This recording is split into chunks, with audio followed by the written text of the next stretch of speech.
So this build is one of those builds that you would probably want to see in action, but would not want to torture yourself to play such a build. But that's fine, that's what I'm here for. So, the build, as expected, it is terrible. The clear speed is just horrible. In most cases I was also using 5-link Searing Bond. And right from the start I want to give some numbers. With my current setup and Elemental Overload, my DPS is about 28,000. That is combining Ignite, Burning Ground from Flame Dash and Hit from Flame Dash itself. For comparison, if I swapped my gems and used Searing Bond instead of Flame Dash, Searing Bond has over 56,000 DPS. But it does look very funny when your totems Flame Dash into enemies. I guess this video is going to be a bit unorganized because I will talk about items and mechanics at the same time. So at the moment I am using Searing Touch, 5-link. The links are Flame Dash, Spell Totem, Burning Damage, Swift Affliction, and Chance to Ignite. Now here's the thing, initial hit from Flame Dash is very bad to scale damage. So the most damage is scaled from Burning Ground and Ignites. Well, Ignites not so much, mostly from Burning Ground. At the moment my Burning Ground from Flame Dash does over 11,000 DPS without Elemental Overload or Flammability course. Ignite does about 3,500 and initial hit about 4,500, but it all gets scaled by Elemental Overload. For 6th link I would probably use a Fika key, and I have no idea if that is how you pronounce it. Anyway, my boots. Actually I am using these Abberath Hooves. I was using them on my Auto Heralds builds, so normally I would not suggest to use these boots, because they are just too expensive. The main reason why I'm using these boosts are just for small chance to ignite, and it basically proliferates your ignites. But only ignites and not burning ground. And as you remember, ignites DPS is about 3,500, which is very low.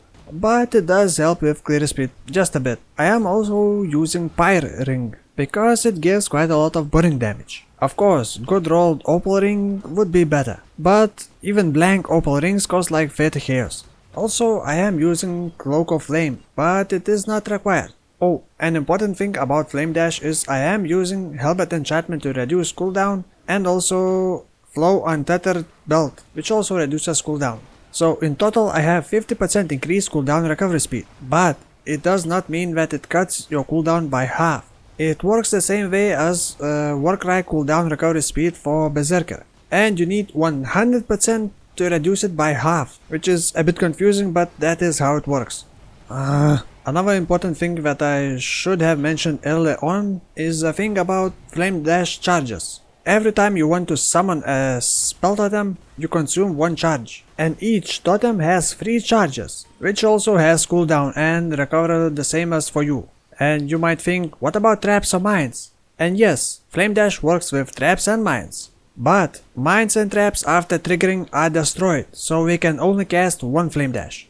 And remember that Flame Dash initial hit is kind of bad to scale, so you won't be able to do a Flame Dash Trapper or Miner. And also because neither ignites nor burning ground stacks, so bleh.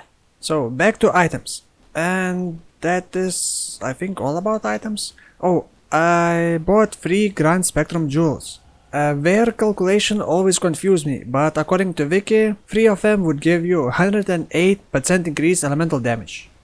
During stream, people suggested many different kind of approaches to this build. Some suggested to use Dorianis Catalyst and Dune Scepters, or do crit version, or do Mind over Matter, or use 2 courses, or use Witchfire Brood Flask, or you can even use Malachai's Artifice Ring, which was designed by Ziggy, and socket some spell like Orb of Storms inside it to trigger Elemental Overload with just that spell. By the way, I tested it and you can actually socket Ice or Lightning Golem inside that ring and it would trigger Elemental Equilibrium. Of course, because this ring has reduced Elemental Equilibrium effect, it would only give you minus 37.5 resistances on enemies. I would really like to like this ring, but it's just not worth it.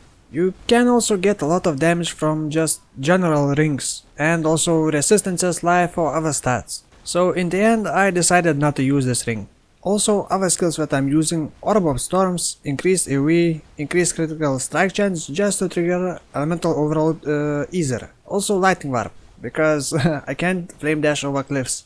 Clarity, flammability plus blasphemy, and flame cooldown with whatever links. And that's all. There is nothing magical about this build. Oh, one more thing, Ascendancy class. I believe there are many options, but I picked Chieftain. Mostly because Tukohama's War's Herald. I wanted to see if this taunt from spell totems would help me. And it sometimes does work very well. It taunts boss and keeps it away from you. From Uber Lab I would probably pick Ramako Sunslide. Just because endurance charges give regen and just mitigates physical damage. And also elemental resistances.